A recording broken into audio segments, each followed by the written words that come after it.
In this episode, we're summarizing the 5th episode from Season 5 of the Wire series titled React Quotes. The episode first aired on February 3rd, 2008. In the beginning, Spiros inducts Marlo into the Greeks' drug smuggling network, replacing the now murdered Prop Joe. Vondas praises Joe's reliability and gives Stanfield a phone, advising him to use it for personal calls to mask criminal activity and teaching him covert contact method. Only Stanfield and his second-in-command, Chris, are to know how to reach the Greeks. Elated by his new power, Stanfield is cautioned by Chris about Omar Little's potential retaliation for Butchie's death. Marlo visits his family, telling them that he will be away for weeks, and Stanfield joins him. Marlo meets attorney Maurice Levi to discuss the gun charges against Marlo and Snoop. Levi dismisses their previous lawyer's delay tactics, confident in securing an acquittal, and suggests replacing the vehicle's registered owner with someone willing to serve time. Stanfield provides a check for laundering, and Levi notes his new phone number. Investigator Thomas Houck, upset by Stanfield's client status, learns from Levi that a wiretap case against Stanfield will soon generate income, thanks to Joe's referral. At Vincent's rim shop, Stanfield, Snoop, O-Dog, and Vincent are eating Chinese food. Monk arrives wearing a bulletproof vest, which Marlo and Vincent criticize as they see it as signaling fear for Omar. Snoop then mocks Monk, noting that Omar would aim for his head, not his body, anyway.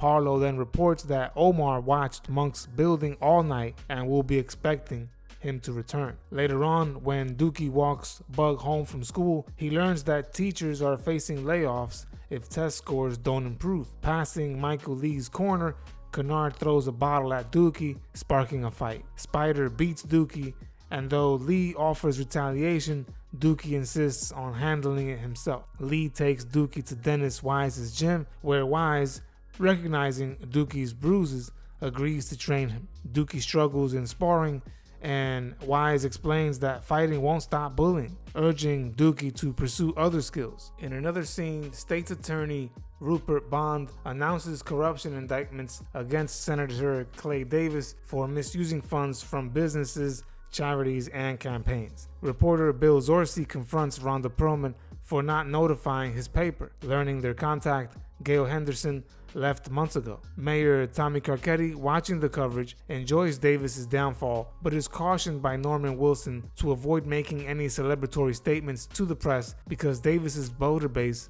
could react negatively against him. Wilson notes Bond's rising profile over rival Nerese Campbell. Davis complains to Campbell, threatening to implicate colleagues if unsupported. Campbell, citing ex-mayor Clarence Royce's backing, advises a quiet exit, just like Irvin Burrell's, promising future alliances. Davis accepts. On a radio show, he claims racial bias is what is driving his indictment. He rallies supporters to stage a courthouse demonstration for the media. He points out that he is being discriminated against and that it is all based on his race. Later on, Alma Gutierrez discusses Jimmy McNulty's fake serial killer with him, suggesting a story about sexual motives. McNulty provides vague details, and Gutierrez pitches it to the editor Gus Haynes, who approves it for an editorial meeting. Meeting McNulty, Gutierrez and Scott Templeton press him to get more details. McNulty, annoyed that Templeton knows his identity, claims that the killer leaves ribbons on victims, his arms, and bite marks. The reporters publish the story,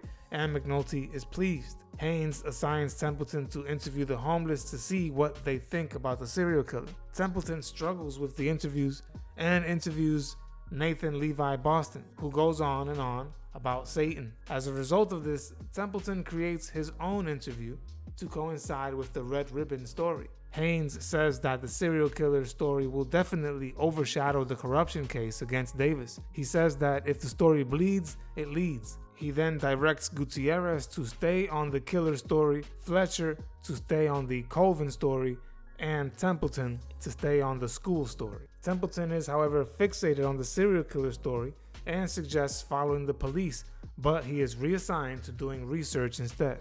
Templeton ends up making a fake phone call to himself and he starts taking notes. Bubbles asks Wallen to join him for an AIDS test at a clinic, fearing transmission while volunteering at a Viva house. Wallen clarifies AIDS isn't spread by touch, but Bubbles, haunted by past needle sharing with Johnny Weeks, insists on being tested. At the clinic, a nurse struggles to find a vein. Awaiting results, Bubbles learns he is negative but feels unworthy regardless. Back at the homicide unit, McNulty shows the killer story to Sergeant Landsman, but he already knows about the story and he dismisses it. Cedric Daniels is now the deputy commissioner, and he tells Mayor Carcetti that the case they are preparing needs overtime pay for 2 additional detectives.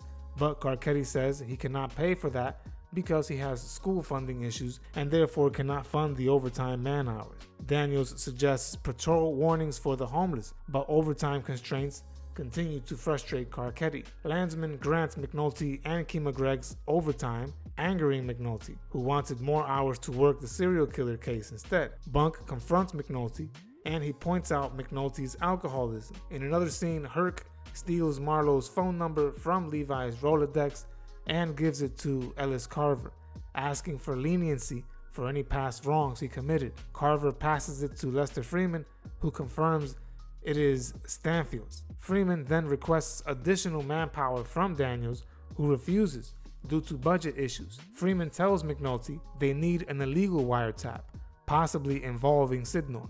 McNulty plans to fake probable cause again by using his serial killer narrative. McNulty visits his ex-wife Elena, and we see he misses another one of his son's plays. Elena warns McNulty that he should not ruin his relationship with Beatty Russell like he did with their relationship. Russell confronts Bunk, seeking advice on McNulty's behavior. Bunk is of course vague with his remarks. He supports her, but offers no solution, especially since he is struggling with McNulty himself.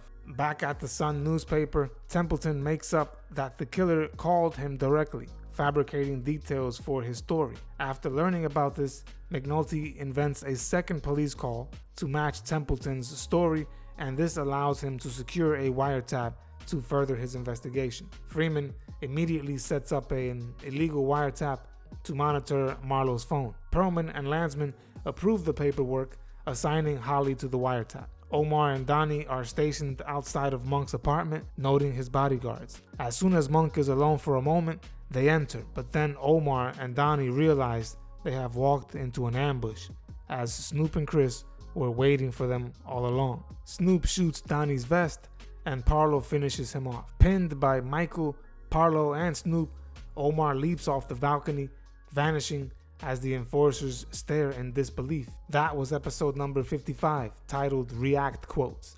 To watch the next or previous episode summary, click on the link in the description or at the end of this video. If you made it to the end of this video, remember I am summarizing this entire series as well as other popular works of culture like literature, movies, and TV shows. I have the playlists of our summaries in the description. Also, if you found the video to be valuable, share it with a friend and click like so that YouTube can recommend it to other viewers like you. The best way to support this channel is by becoming a Patreon supporter or by buying us a coffee. You will find those links in the description. Doing this helps the channel out tremendously. I truly thank you for your support.